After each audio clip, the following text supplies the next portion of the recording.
जय हिंद। वीडियो की कड़ी को आगे बढ़ाते हुए आज के इस वीडियो में हम लोग पढ़ेंगे सीटेट जुलाई 2024 अधिगम विकार यानी लर्निंग डिसेबिलिटीज़। यहाँ से भी क्वेश्चन पूछा जाता है, जैसे dyslexia, dysgraphia, dyscalculia, aphasia, dysphagia. इस तरह से हम लोग 9-10 अधिगम विकार हम लोग इस वीडियो में पढ़ने वाले हैं, और वह जो हम लोग पढ़ेंगे ट्रिक के साथ हम लोग पढ़ेंगे, ताकि आप देखते ही उसका आंसर कर दीजिएगा। और वीडियो के अंत में 2 प्रश्न प्रैक्टिस के लिए आप लेकर के आए हैं, तो आप वीडियो में ज़रूर बने रहें और जो प्रैक्टिस जो है 2 प्रश्न आप उसे ज़रूर लगाने का प्रयास करें। तो चलिए आज की सेशन हम लोग शुरू करते हैं।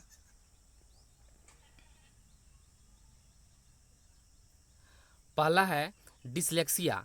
डिसलेक्सिया जो होता है पढ़ने संबंधी जो होता है विकार को जो होता है डिसलेक्सिया कहा जाता है। मतलब जैसे कि इसमें होता क्या है कि कोई भी बच्चा फ्लुएंसी नहीं पढ़ पाएगा, यानी धारा प्रवाह नहीं पढ़ पाएगा, रुक रुक के अटक अटक के पढ़ेगा।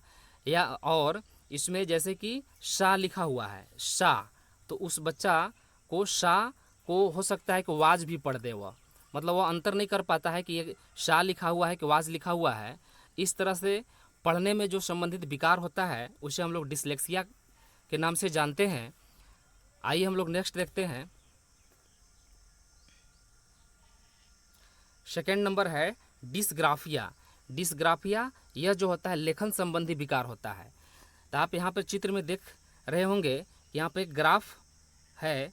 ग्राफ में हम लोग क्या करते हैं, लिखते हैं। जैसे कि इधर देखिए पेंसिल, स्केल, पेन, इस टाइप पे, मतलब हम लोग इसमें ग्राफ में लिखने का काम करते हैं। तो आप जहाँ पे भी यहाँ देखेंगे कि ग्राफ यानी डिस्ग्राफिया में ग्राफ छुपा हुआ है, तो ग्राफ से आप तुरंत रिमाइंड कर लीजिएगा कि ग्राफ में तो लिखा जाता है, यानी डिस्ग्राफिया जो हुआ लेखन संबंधी विकार से हम लोग जो होता है वह डिस्ग्राफिया कहा जाता है। नेक्स्ट है, थर्ड है डिस्कैल्कुलिया। यह गणित संबंधी विकार होता है। इसमें बच्चा जो है गणित में वह समझने में उसको परेशानी होती है और कैलकुलेशन में भी उसको दिक्कत होता है। तो इस तरह से डिस्कैल्कुलिया, कैलकू से यहाँ से कैलकुलेटर आ रहा है, तो कैलकुलेटर में हम लोग क्या करते हैं, कैलकुलेटर से हम लोग ऐड, सब्ट्रैक्ट, मल्टीप्लाई, डिवीज़न, इस तरह से गणित संबंधी कार्य हम लोग करते हैं। तो आप डिसकैल्कुलिया, तो कैलकुलिया से कैलकुलेटर आप रिमाइंड कर लीजिएगा, और जब कैलकुलिया याद होगा यहाँ पे कैलकुलेटर, कैलकुलिया से कैलकुलेटर, और कैलकुलेटर जो होता है गणित संबंधी हम लोग कार्य करते हैं। तो जहाँ पे भी आपको डिसकैल्कुलिया नज़र आएगा तो वहाँ पर आप जरूर टिक कर लीजिएगा कि गणित संबंधी विकार जहाँ पे होता है वहाँ डिसकैल्कुलिया होगा। नेक्स्ट है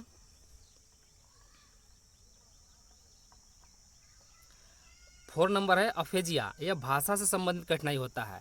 यानी इसमें क्या होता है कि एक दूसरे से टॉक करने में वहाँ भाषा संबंधित जो होता है वहाँ पे कठिनाई होता है। यानी एक दूसरे से संवाद, जैसा कि आप देख सकते हैं यहाँ पर, एक दूसरे से संवाद करने में भाषा, कौन सा भाषा का चयन कैसे करना है, किस समय करना है, वहाँ पर प्रॉब्लम होती है। तो भाषा संबंधित जहाँ पर कठिनाई होगी वहाँ पर अफेजिया, अफेजिया तुरंत टिक कर लीजिएगा कि भाषा संबंधित विकार जो होता है अफेजिया से रिलेटेड है। नेक्स्ट है 5 नंबर है डिस्फेजिया। डिस्फेजिया जो होता है बोलने से संबंधित कठिनाई को डिस्फेजिया कहा जाता है। यानी इसमें अपने मन के बात को व्यक्त नहीं कर पाता है कोई बच्चा। जैसे मान के चलो कोई बच्चा है, अपने पापा को फ़ोन किया और फ़ोन करने के बाद हेलो हेलो सिर्फ बोल रहा है, लेकिन अपने मन की बात को वह बता नहीं सक रहा है कि उसको मतलब कि क्या कहना है।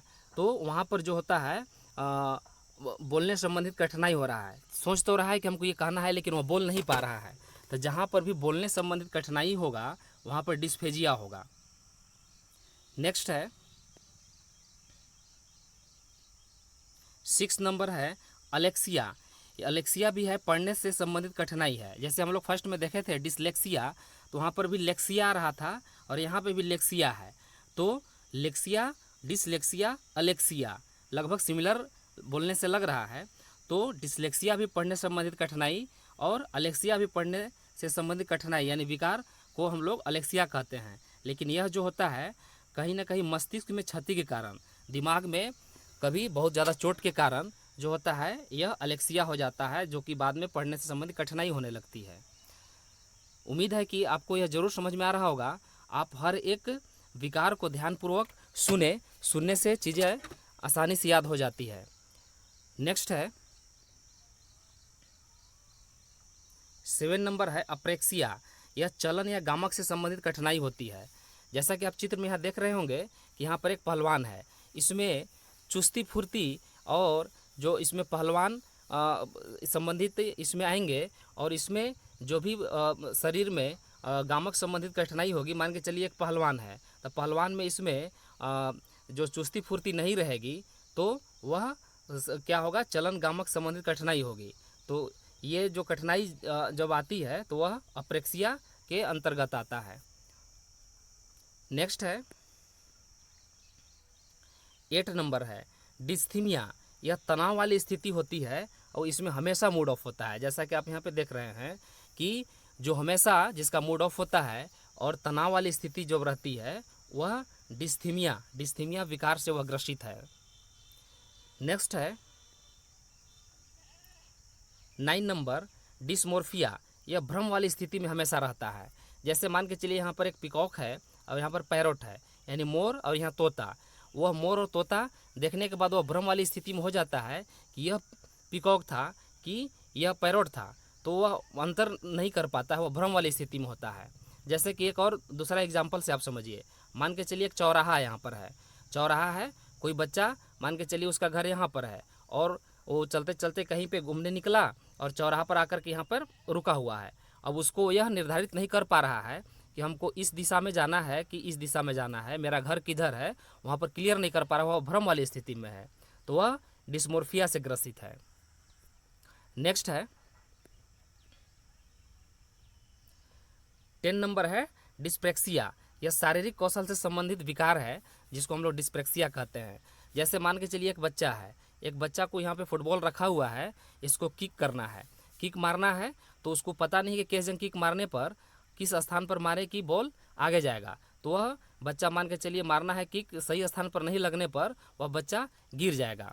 और दूसरा इसको हम लोग अगर दूसरे तरीका से समझें तो इस बच्चा को अगर यदि हम लोग फुटबॉल बिकते हैं तो हाथ ऊपर के न रह करके, जैसे हाथ यहाँ पे देख रहे हैं, इसका हाथ ऊपर न रह करके ये दोनों हाथ को नीचे करेगा। तो यानी उसको ये नहीं वहाँ पे पता रहेगा कि अगर हम लोग हाथ नीचे करते हैं हम तो वह बॉल मेरे हाथ में नहीं आएगा। तो इस तरह से जो शारीरिक कौशल से संबंधित विकार होता है वह डिस्प्रेक्सिया के अंदर आता है।